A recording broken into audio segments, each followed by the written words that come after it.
Aquí estamos, ya con la compañía de Ricardo Delgado para analizar los principales temas económicos de la semana. ¿Qué tal, Ricardo? ¿Cómo andás? ¿Cómo les va? Gracias por venir nuevamente. Y justamente luego de un comienzo de año con mucha calma en el mercado cambiario, en las últimas 3 semanas se ha recalentado la demanda del dólar en los mercados no oficiales.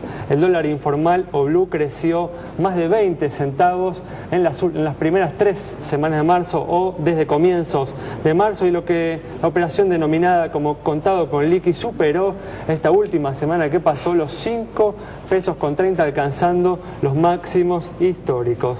Ricardo, ¿a qué atribuís este recalentamiento de la demanda del dólar en el contexto, ¿no?, de un dólar oficial que solo subió 3 centavos en todo el mes de marzo? A ver, me parece que hay en alguna parte del mercado financiero el temor de que la nueva Carta Orgánica del Banco Central genere una suerte de festival de emisión monetaria y de despilfarro de reservas. Me parece que esa es la lectura quizá más de fondo. Yo tengo la impresión que el gobierno no va a ir en esa dirección, porque justamente sabe que proteger la caja en dólares, es decir, las reservas del central, es el objetivo básico central, y por eso, entre otras cosas, las medidas restrictivas a la compra de dólares y las restricciones a las importaciones. Por un lado, y por otro lado también se sabe, y lo decía Santiago antes, que un esquema, digamos, de emisión monetaria sin límite lo que va a hacer básicamente es acelerar la tasa de inflación. Y si el gobierno lo que quiere es, de alguna manera, empezar a ordenar los precios relativos, los precios más importantes de esta economía, es muy difícil hacerlo. Digo, precios como el del salario, las tarifas, la tasa de interés o el propio gasto público, va a ser muy difícil hacerlo con una inflación que puede acelerarse en caso de que la maquinita vuelva a funcionar en forma muy caliente, ¿no? Entonces me parece que hay una especie de sesgo de percepción, de error de percepción de parte del mercado.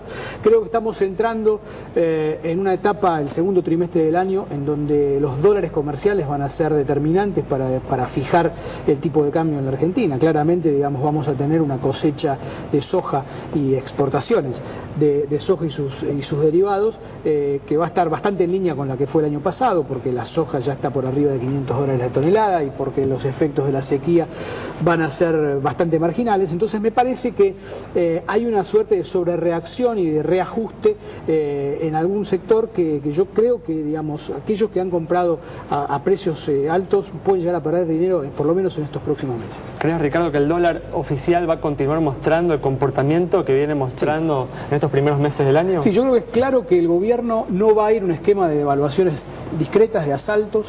Lo demostró en noviembre del año pasado, cuando algunos reclamaban 10-15% de ajuste en el tipo de cambio para cerrar esa brecha teórica, digamos, que existía en ese momento. Digamos, me parece que también en ese momento era un error haber, digamos, seguido lo que algún sector de mercado pedía, porque eso hubiese complicado lo que decíamos antes, esta discusión salarial, la discusión, digamos, de hacia dónde va la nominalidad de los precios de esta economía, y me parece que eso se va a mantener ahora en estos meses. El gobierno opta por un esquema claro de microdevaluaciones, devaluaciones de a centavos, correcciones de a centavos del peso, que pasó de 4.25 a fin de año a 4.40 hoy.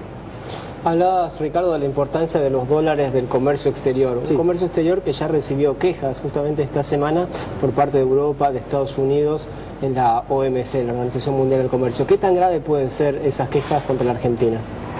Bueno, nunca es bueno que un grupo tan importante, además, tan numeroso de países, denuncien a un país, en este caso la Argentina, en la OMC, o presenten una queja. En realidad no es una denuncia formal.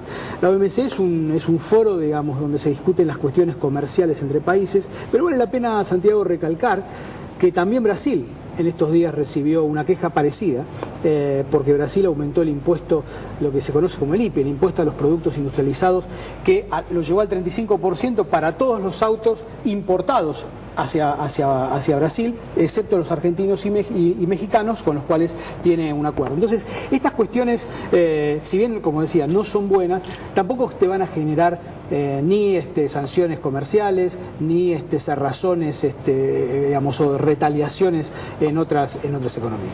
Ahora, también el el gobierno decidió dar marcha atrás esta semana con el tema de la importación de los libros, ¿no?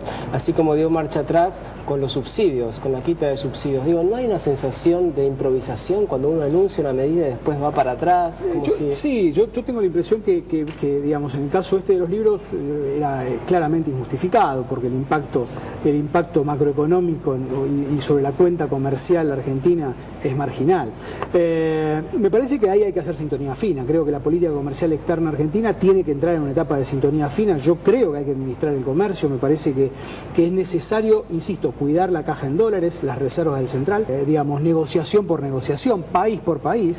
No es lo mismo, digamos, la relación que la Argentina tiene con Brasil que la que tiene con China, por ejemplo, con la importancia que tiene China también, pero sin duda Brasil es un eje estratégico de crecimiento de la Argentina. En el caso de los subsidios, me parece que cuando se anunció la quita de subsidios allá por noviembre del año pasado, fue una señal fiscal, por un lado, y era una señal en un mundo que parecía que en este primer semestre se caía. Uno todavía, digamos, ya uno recuerda pronósticos apocalípticos, no solo en Grecia, sino en toda la periferia europea, y esto cómo iba a derramar en el resto del mundo, no se sabía. Ese escenario parece que ya pasó, y el gobierno empieza a tener más margen, soja $500 mediante, y como decíamos antes, impacto de la sequía también más acotado, empieza a tener más margen fiscal para permitirse de alguna manera no quitar poder de gasto a estos sectores. Tenemos, Ricardo, un minuto más. Justamente, bueno, hay quienes están ya señalando, ¿no? o advirtiendo fuertes señales de desaceleración en la economía argentina. ¿Cuál es tu opinión al respecto? Sin duda, la economía argentina se está desacelerando. Hemos tenido un primer trimestre con un crecimiento interanual bajo, y con un impacto básicamente sobre la industria y la construcción. Pero me parece que el punto es, y esto está en línea con lo que está pasando en el mundo, está pasando en Brasil, está pasando obviamente en Europa, está pasando en Estados Unidos, que se recupera pero no se recupera tanto. Entonces me parece que estamos en un mundo mucho más frío. El punto es, ¿estamos en recesión o no? Como algunos de mis colegas están planteando, no. Y creo que no vamos a entrar a una etapa en donde caiga la actividad económica y caiga el empleo. Muy bien, bueno, Ricardo, muchas gracias por habernos acompañado. Nos vamos con este análisis de Ricardo Delgado sobre lo que puede esperar a la economía argentina en los próximos meses. Muchas gracias por habernos acompañado. Nos reencontramos el próximo martes a las 17 horas aquí por Metro.